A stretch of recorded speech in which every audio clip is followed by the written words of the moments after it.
Hello YouTubers, welcome. So as you can see, I am not in my studio.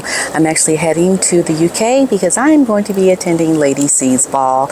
And for all of my members out there, you will be getting all the behind the scenes of my time at Lady C's ball. Okay, what are we talking about today? Today I wanted to talk about the news that came out about the late Queen and her thoughts about Meghan Markle, because I think it gives so much insight into the kind of person that Meghan truly is. I want to give you some things to think about because this puts it into so much perspective. We all have looked at this woman's behavior. We know what kind of person she is, but I think really understanding this story, you get the insight that is undeniable, and also what that means for Harry. Harry is not someone that we want to say, okay, Harry, it's not your fault. You married this kind of woman. No, Harry is at fault just as much as Meghan is. But it shows you how Meghan was able to manipulate someone like Harry because of his lack of social skills, his lack of being in the real world. So this is the story, what has happened. So the late Queen, she was so saddened by the disagreement that she had with her grandson, Harry, ahead of the wedding to Meghan. So she was very disheartened by all the different disputes that she had with Harry and Meghan in the run-up to the royal wedding. So this lady, Sally Bedell Smith, had wrote this Substack, and in this Substack, she actually talked about these claims that were made by the late Queen. We need to understand really who this Sally Bedell is, okay?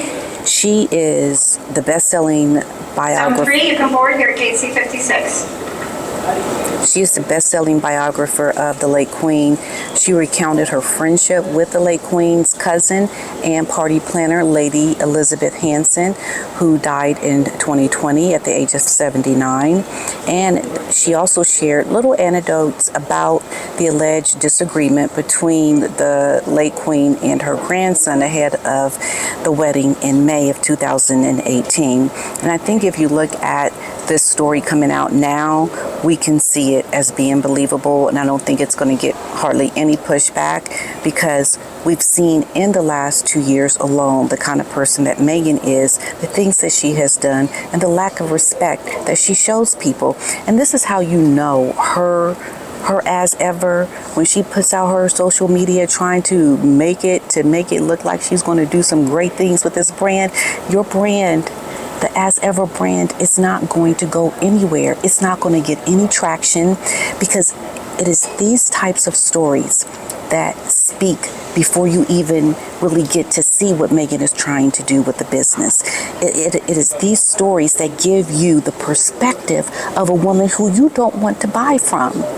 People don't want to buy from someone who wants to perpetrate hospitality and perpetrate, entertaining and providing nice things for their guests.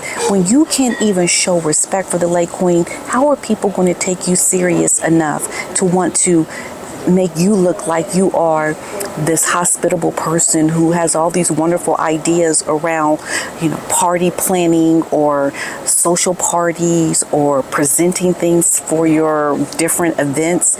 People are not going to show up to those things and look at what you're doing and think you represent that well.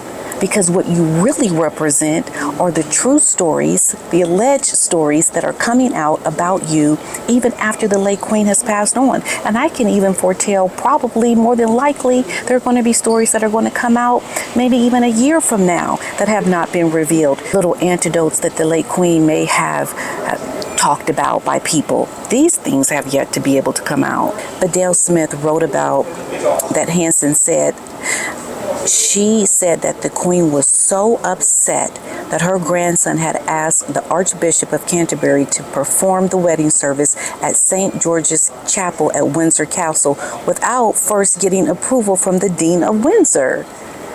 Now, why do you think Harry had asked this question?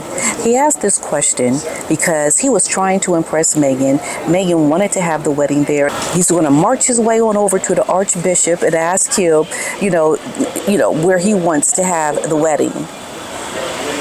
But there are protocols. There are people that have to give these approvals. And Meghan didn't care.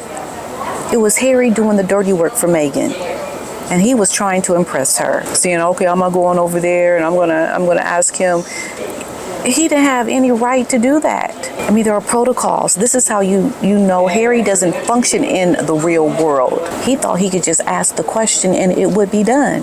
Not understanding there are protocols. There are people that have the permission to do these things and people that don't. Harry doesn't have a clue. That's how you know he's in trouble. Okay? According to the author of Elizabeth the Queen, that wasn't the only blow. Something else that had happened was when Meghan did not want to tell the late Queen anything about her dress.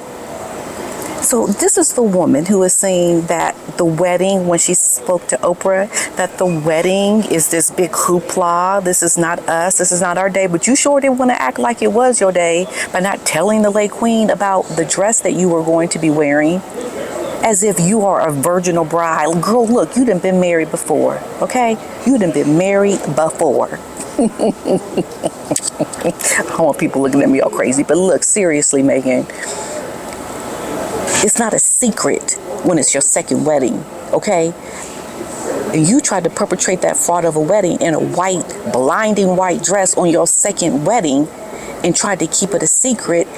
That right there, that tells you everything you need to know about this woman.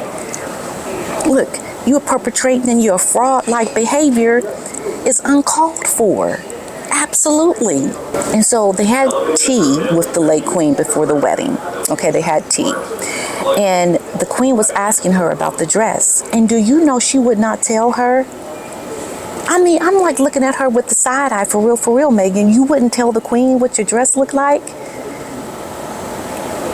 You are trying to portray something, like I've always said, paint the pretty picture. Because you know your picture is rotten to the core. It got mildew all over it. And you don't want people to see the real deal. You want people to see the pretty picture you're trying to paint. And that is the kind of attitude that doesn't get you the kind of people to support you that you need to run a brand, to make money off of this as ever crap. It just shows the kind of person you want to be. Is not a very nice person, not a very loving, giving, humble person. And so later, after all this happened, Harry went and patched things up with the late Queen, and he made things right. That should have been a sign for Harry right there. When your wife had the audacity to show her nasty, ugly, stinking attitude to the late Queen before the wedding, this tells you that this girl was up to no good from the very beginning. Because what kind of person shows themselves to be that ugly and nasty to the Queen?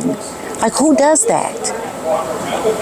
And so when you're in a position to act like this that early on, it only goes downhill from there. It only gets worse from there. It doesn't get better. And that should have been a wake-up call to Harry, that this was not going to be a good thing. Because if you are doing this to your grandmother, if your future wife is acting like this to your grandmother, that is a sign that you don't want to marry this woman, or you better at least postpone the wedding to make really sure that this is who you want to marry. Because a woman that does that has no good intentions from the very beginning. Her intentions are rotten to the core. Stories are starting to come out, and I foresee more stories coming out later about other people and their experiences with Meghan. There's a lot that has been suppressed. And we will start to see the true reality of all the bad deeds of this woman and how Harry allowed it to happen. It is going to come out. And it's just going to be more validation for people like myself and others who have been calling this woman out for a very long time.